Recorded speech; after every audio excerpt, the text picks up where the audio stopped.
What do you think happens if we fail Our marriage? our mission? Mr. and Mrs. Smith is a new show that's streaming on Prime Video. All episodes dropped at once, which is kind of curious. Typically, if a streaming platform is confident that a show can generate conversation over an extended period of weeks, they'll space out the release schedule. But they dropped all these at once. And so there's an open question that we will answer about whether or not the show is any good.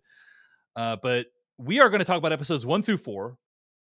Every episode is titled after a relationship milestone, and the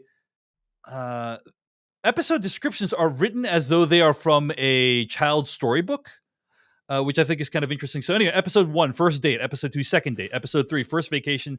Episode 4, double date. Here's a description of episode 1. I'm not going to read them all, but meet the Smiths, John and Jane, strangers who have given up on their identities to be paired off by a secretive organization, both in espionage and in marriage. Two peas stuck in one pod. Come along as they run, jump, and adventure, making friends and making memories. But watch out, there's something amiss for this very first mission. It's John and Jane's first date. Good luck, John and Jane, end quote. So that's how it goes. All right, Patrick Klepek. Let's start by talking about whether or not, in one sentence or less, people should watch Mr. and Mrs. Smith. I think Amazon made a huge mistake not doing this weekly. I think the show is tremendous.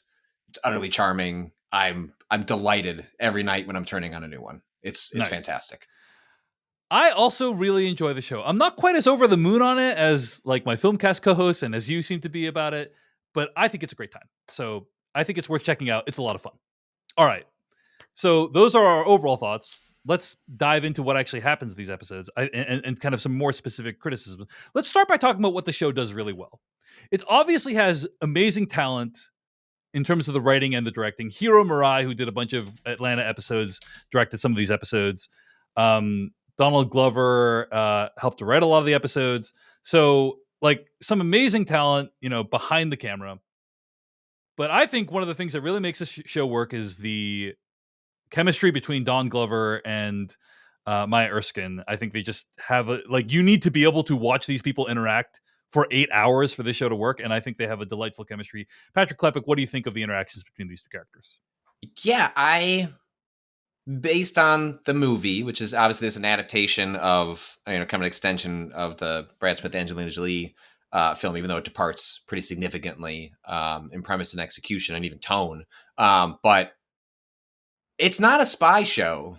It's a rom-com that it also happens to have spy elements like that. And I guess that's going into it. I didn't understand where the line was on the mix of those two things. I would say this is 80% a rom-com that occasionally is a spy show. And to some degree, I think that's going to inform how you respond to the show. It's hard for me to imagine anybody not responding to the interactions between the two leads, but they carry your enjoyment of that carries the show. And so I think sort of your how exaggerated is your reaction? How much are you going to love this show? Well, it depends on how much you love these two people being cute with one another, being funny with one another. Right. And it works for me 110%. Frankly, getting over to the spy stuff, as long as that's an interesting reason for these two to do something fun with one another, I could care less about the actual spy stuff because I'm just invested in these two talking to one another, and so that works for me extremely well. Yeah, I also want to mention Francesca Sloan is one of the co-creators of the show. She was a writer on Atlanta as well, very talented as well. Didn't want to downplay Francesca's contributions. She co-created the show with Donald Glover. So yeah, I agree. The interactions between the two of them really work. Also, I think the show is just really well directed. The music is good, the pacing, the editing is good, the production design is good. It just is a very breezy, fun show, highly enjoyable. I have a couple issues with the show. I think I was surprised at the speed with which they kind of become really attached to each other. Do you know what I mean?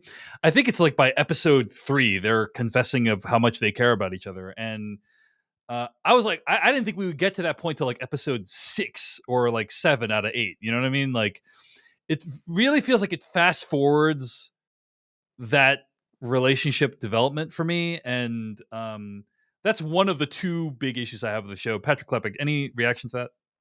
Well, the show itself, now we've only seen the first 4, but it's very fuzzy on time. Mm-hmm. When we're going from episode to episode, you are left to more or less infer what's passed in between the episode before and where we're at. You can get a general sense of like, has it been a week? Has it been a month? But we're not getting like, 1 month later, after, like, where you can kind of see, I think, in your head, how would a relationship involve for two people who are essentially isolated from the world, going on violent, high stakes adventures with one another. And I think with a better sense of the passage of time, maybe that would alleviate some of your concerns, because you could then mentally fill in, well, okay, they've just been with each other for another month and a half. We didn't see the interactions during that month and a half, but if you think about a hot and heavy romance of two people who just immediately click and go off to the races, I think you kind of fill those gaps in if the show had a better sense of time. None of that has bothered me, but I can fully see why it would bother someone if we're not seeing some of those moments in between. I've just sort of taken for granted this show's premise was they're going to get together, and I think the show just says to itself, let's just get to that part, Right, and right. then deal with everything after. And maybe like the final 4 episodes will like really justify that decision, right? Like we'll be like, oh, there's a bunch of adventures we want them to go on, and we want it to have like stakes, and that only works if they're already like a unit at that point. And so whereas I felt like Maya Erskine's character is so kind of standoffish at the beginning, it's like, oh, watching them break through that shell is going to be interesting, but then it's like already broken by like episode 2, and I'm like, okay, well, never mind. The other issue I had is I was initially hoping this might be a show I could take seriously, if that makes sense. No, and I don't actually, no. yeah, absolutely. And I don't think you can. Like, it's just like, I think in which episode is it where they kill a billionaire? In episode 2, right? Yes. Yeah, with the truth serum. They go and kill John Turturro. Again, really amazing. The whole sequence is really amazing. And I need to refer to something that former Decoding TV co-host once said about billionaires, which is that you often find with billionaires that they're into weird sex things. And it's like, why is that the case? And it's because it's like the one remaining like horizon of human experience that they feel like they can, like, the highest end of the human experience that they feel like they can manipulate. There's nothing else. They've conquered everything else. And so making people do weird things is like one of the things that they choose to, how they use their time. And so the John Turturro depiction was very plausible to me. But then when he is murdered without anyone giving a crap, seemingly, like, that's when I was like, oh, like, I kind of realized, oh, this isn't a show that I can really, this is not a gritty, realistic show in any way, nor a show whose spy organization I can take seriously because of what we see in episode 4 with the double date. I'm like, this doesn't make any sense to me. Like, I'm having a difficult time taking the show seriously in any respect. And so I've decided I'm going to let go and kind of be like, hey, it's just a fun watch. It's not something I need to think too hard about. Patrick Klepek, what's your reaction to that? Well, I think the show signals this pretty early. And I did note to myself, I think by the end of the first episode, where an explosion occurs, in which this is set in present day. Yeah. There are cameras everywhere. The idea that the police would not be able to trace back two people that walked in and then I mean, there's a moment where they're not even trying to look inconspicuous. They are like sprinting away, extremely suspicious. They go into multiple businesses. Like, yeah. And I think the show, it's indifferent to getting you on board with that element. It sort of just asks, you need to just accept that there's going to be fuzzy. The show is going to err on the side of what is entertaining and interesting for our characters and the emotions they're experiencing with one another. Because again, that's the rom-com element. It's not grounded in any sort of reality that you can sit with plausibly after the episode has finished, because you can poke holes in everything, and the show invites that. I don't think it's running from much like our characters are running right into the street where they can be seen and eventually traced, and they just go back to the same home that it's patently ridiculous. And I think it's interesting and noteworthy that the show does not try to address that. What it is just fully ignored. There could easily have been lines in this show where, even if it's implausible, they explain, well, the company has like a cleanup opera. You know what I mean? Like, there's just nothing. And the people involved are too smart to not know what the show's doing. But I did note to myself when that happened, I think this show might fully fall apart for David because of these. I just thought, like, you always strike me as the type of person that's thinking about those things, appreciates when shows can acknowledge like even a heightened reality, but what rules is it playing by? And this show isn't playing by rules, and I can imagine that being irritating. And if you can't let that go, it can be sort of hard to fully engage with the show because it plays fast and loose. Like, it's not like it isn't world building. It's not pretending like it isn't painting a place around you, but it sort of doesn't care if it all makes sense. And I struggle to imagine by the end of the show that all of a sudden it's all going to lock into place. I don't think it's going to care about that part. I agree. Have you seen David Fincher's The Killer on Netflix? I have. I thought about the ending of that movie. Right. So we're gonna spoil. We're gonna spoil David Fincher's. I almost brought this up. I was like, I don't know if I should spoil The Killer in the middle of talking about this. So we're gonna spoil David Fincher's The Killer. So like, skip forward by like a couple minutes if you don't want to hear the ending of David Fincher's The Killer. But David Fincher's The Killer, very good movie. Almost was in my top 10 of 2023. Like, great movie. Really, really highly enjoyable. It's about this really mediocre hitman who goes on a killing.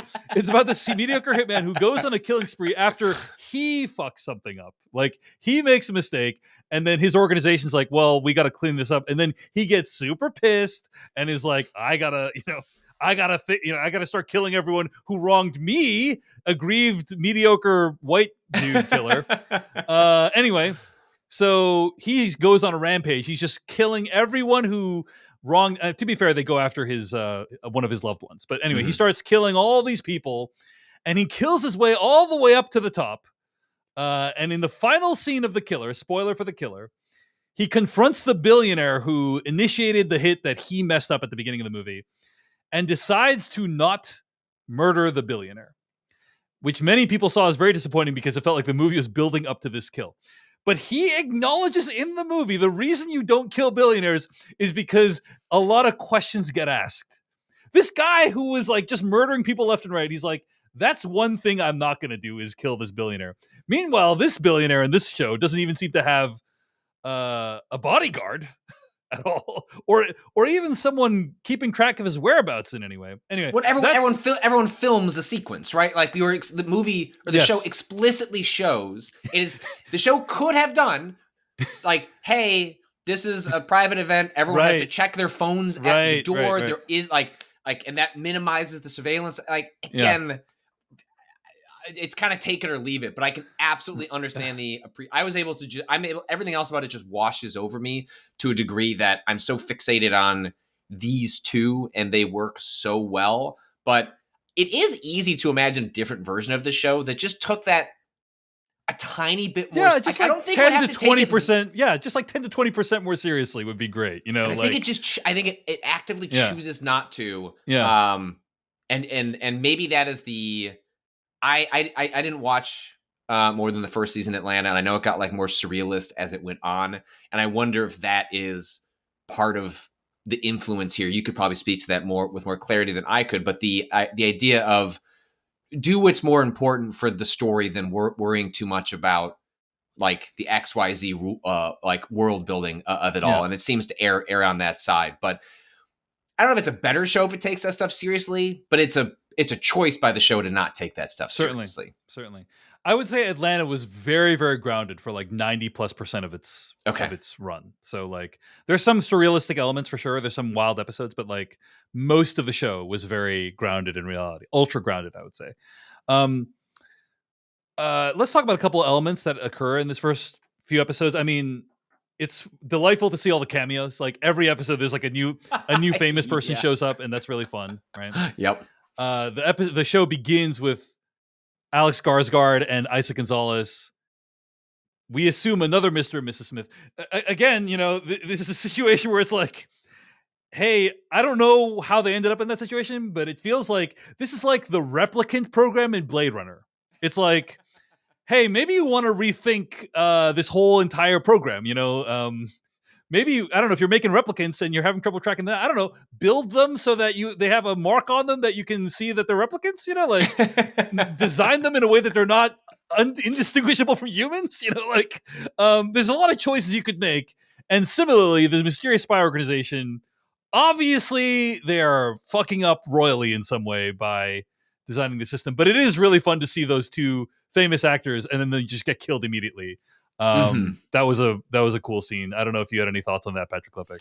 No, the show is clearly making a point of its stunt casting, and sometimes it's someone who's really noteworthy right now, like a Paul Dano. Other times, it's the second or the third episode when they go to the ski lift, like to this kind of ski lodge, and the character actor who plays the husband, who I'm sure has been in a ton of different things, but me and my wife looked, it was like, that's the guy from 4400, which was an old USA sci-fi show that I adored. Deep cut from like 20 years ago, but so it doesn't quite count as like stunt casting of a mod. But like this show has such a great deep bench of like clearly Donald Glover like calling in like favors or like come do a fun thing on my show for a day or two, but also being very. Sometimes stunt casting is just to draw your attention away, and the first episode does that, in which you stunt cast so that it's shocking. Like, why would you cast this person and then off them immediately? But then it has a different relationship with stunt casting as it goes on, where it's fun to see these really notable actors, but it's also really choosy about kind of the character actors it's picking to put in. It's just a really. It feels like it's not just doing it for the sake of getting a famous name in there. They're choosing them very specifically to embody these roles, and I think they're doing a great job with the casting. So, I love it's a cool like construct where they're both answering questions from a computer, but you don't see the question in the opening episode, right? And you're learning about these characters, and they're answering the same questions, but you don't hear what the question is, and so you kind of have to figure it out. That's a cool way to do exposition. I wanted to shout that out. I wanted to mention the episode 4 Double Date, which I thought was actually highly enjoyable. First of all, I think Wagner Moura, who played Pablo Escobar in Narcos, he's one of the people on the double date, which first of all, he looks amazing. He apparently went on a vegan diet and lost a ton of weight after playing Pablo Escobar in Narcos. But that episode was a lot of fun. I have to say, I was kind of guessing that there might be something terribly wrong this whole time. Like, these two people have been sent to assassinate them, or they're actually not working for the same organization. It's a different one, and they shouldn't be having this meeting. But then it kind of all was for this kind of gag of, oh, they sent them on this mission and it was terrible. What I did like about it is this episode, as with many of the episodes, does a good job of the rom-com elements, where it captures what it's like when you're trying to meet people as a couple, right? And they have this wonderful conversation at the end where it's like, why did we think they were cool? Like, why were we trying to impress them? I love that. And that's one of the strongest parts of the show. If I'm not thinking about the spy stuff and how weird and nonsensical it is, those character interactions are what keep me coming back. Patrick Klepek, any thoughts on anything I've said so far? Yeah, and I agree, and I love the way the show deploys violence. It's very selective, and it's on purpose, and I think that's part of why it downplays the spy stuff, so that when it like engages with something that is high stakes, high risk, high consequences, it lands, as opposed to just being, well, here's the set piece in the episode because we're a spy show, and so we came up with a set piece. And so even in episode 4, where they go on this sort of like botched kind of like, they kind of got hoodwinked sort of mission. It's a moment where they actually feel as though they could die. There are personal stakes for both of them. and it's where they end up like, admitting that they love each other. And like it's such a great way to integrate like this high concept genre premise while getting at like what is like a moment in many relationships of like when do you finally step off the cliff and like tell someone how much they mean to you. Yeah. And you don't always do it in like the most romantic way. Sometimes it just sort of happens. And I think it's just really great at nailing that in the many different steps of a relationship. And my suspicion is we have not watched beyond, or I don't know if you finished the show. I have or not watched. Okay. I would never. Just making sure. But I suspect that we're part of the reason they rushed getting to them being together and falling in love is, I suspect the arc of this season is the arc of a relationship, and that we are headed towards some sadness or some sort of a catastrophe by the end of it to some degree, because it feels in line with the pace that we're going at, where like it's all these important milestones, and by episode 8, when it comes to a conclusion, or at least this season, they haven't said anything about a renewal, is going to be about when you get past to the hot and heavy phase of a relationship and you start having real consequences, real tensions. And so far, I think the show has been incredibly smart about pacing that stuff out. And so I'm very curious to see where they land with it. Agreed. Anything else you want to mention about the first 4 episodes of Mr. and Mrs. Smith on Prime Video, Patrick Lepic? It's really funny. Like it's really funny. Like I think I texted you when my wife and I rewound the original fart a couple of times to be like, did we hear a fart in that scene? Because it's a funny show, but even that joke, it's set up an eventual payoff at the end of the episode, which I think is wonderful and like heartfelt and like the kind of thing that's not usually in a rom-com. Yeah, and can you describe it just for those who might not remember? In an early part of the episode, Jane, like in the middle of the night, rips one, and like it wakes her up, and she chooses to explain like, oh, I think something might have happened. Like, I think someone's nearby. So they get up, look around, go back to sleep. And then later at the finale of the episode, as they're on a train leaving and they're laying in bed in this like tiny bed together, Donald Glover mentions like, hey, like I know you farted. Like it's cool. Like that happens. Like you're sitting next to each other. Body stuff happens. It's not all just having sex. Like they do other things. And she comes up with an excuse to like, I'm hungry. I'm gonna go walk around for a little bit, and that prompts him to just be honest. It's okay. Just let it go. And then she does, and it's like the most disgusting, smelly fart. And the scene lingers, much like a fart. And their reactions are just so natural with one another that joke could have just been played for. Just for like a fart can be funny, and like it feels tonally out there for a show that has not shown itself to be so slapstick to a certain degree. But they managed to take something as heightened as that, and I think it's what makes those characters so relatable. Is he just nonchalantly killed 4 guys on a ski slope. We're not going to worry about like how that gets cleaned up, or again, like don't sweat it. It's not like he calls a cleanup crew for the company to go, hi, we're also going to clean up the bodies. But it is the kind of stuff in rom-coms that they don't really spend a lot of time about those like everyday moments, which is like, I don't know, getting used to like, how does everyone feel about bodily functions? Do you go to the bathroom and one another? Do you leave the door open when you're going to the bathroom? Exactly. Is that acceptable? Right. We talking ones, we talking twos, there's, again, it's things that happen in relationships. It's mostly bathroom related stuff, actually. Yes. And it's not the kind of stuff that usually is in here. And I love the fact that the show finds a certain sweetness in navigating these kinds of everyday parts of a relationship that goes beyond, I think you're hot and or interesting or both. And then gets to the brass tacks of living with someone. I think now that I've kind of let go of some of my hang-ups around the show about the realism of the relationship, the realism of the spy organization, I think I'll enjoy the second half of the season much more. Hey everyone, David Chen here. Thank you so much for watching that video from Decoding TV. If you want to get an audio version of the show, all you got to do is go to podcast.decodingtv.com. And if you want to support what we do, get ad-free episodes of the podcast and also bonus episodes of the podcast, go to decodingtv.com and become a paid member. Of course, you can also like and subscribe for more. We appreciate it. Thanks. See you later.